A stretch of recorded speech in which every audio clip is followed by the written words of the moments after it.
কখনো জামাইকে ভালোবেসে কোনো কিছু বানিয়ে খাওয়াবেন না, তাহলে দেখবেন আমার মতন ফেঁসে গেছেন। যেমন জামাইকে ভালোবেসে একদিন চিকেন চাপ বানিয়ে খাওয়াইছিলাম, তারপর থেকে মাঝে মধ্যে বাসায় মুরগি নিয়ে এসে বলবে যে তোমার হাতের চিকেন চাপ খেতে খুবই মজা, আমাকে আজকে একটু চিকেন চাপ বানিয়ে দিও তো। চিকেন চাপ করার জন্য হাড্ডি ছাড়া মাংস নিয়েছি। আপনারা চাইলে এখানে মুরগির লেগ পিসও নিতে পারেন।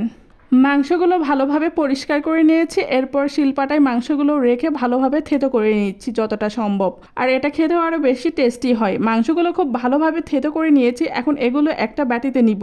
এখন আমি মাংসের ভিতরে পরিমাণ মতো লবণ দিচ্ছি, এরপরে 1.5 টেবিল চামচের মতন মরিচের গুঁড়ো দিলাম। এরপরে পরিমাণ মতো আদা রসুন বাটা, 1 চামচ ভিনেগার, 2 টেবিল চামচ সয়া সস, 1 টেবিল চামচ বেকিং পাউডার, আর 1/4 কাপ চালের গুঁড়ো, আর 1/4 কাপ ময়দা। সবগুলো উপকরণ দেওয়া আমার হয়ে গেছে। এখন সবগুলো উপকরণ ভালোভাবে অ্যাড করে নিব। মাংসের সাথে মশলাগুলো ম্যারিনেট করার পরে আমি 1.5 থেকে 2 ঘন্টার মতন রেস্টে রেখেছিলাম। তবে আপনারা চাইলে আরও বেশি সময় ধরে রাখতে পারেন।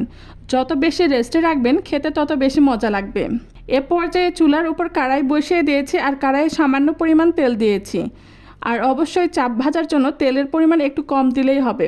যখন হালকা গরম হয়ে আসবে ঠিক সে পর্যায়ে এর ভিতরে একটা একটা করে ম্যারিনেট করা মুরগির মাংসগুলো দিয়ে দিব। আর হ্যাঁ, এ পর্যায়ে চুলার আগুন মিডিয়াম আঁচে রাখতে হবে। এভাবে চিকেন চাপগুলো ভাজতে হবে। যখন চিকেন চাপের এক পাশে লাল লাল ভাজা হয়ে আসবে ঠিক সে পর্যায়ে চিকেন চাপগুলো উল্টিয়ে দিব। আরও বেশ কিছুক্ষণ ভেজে নিব।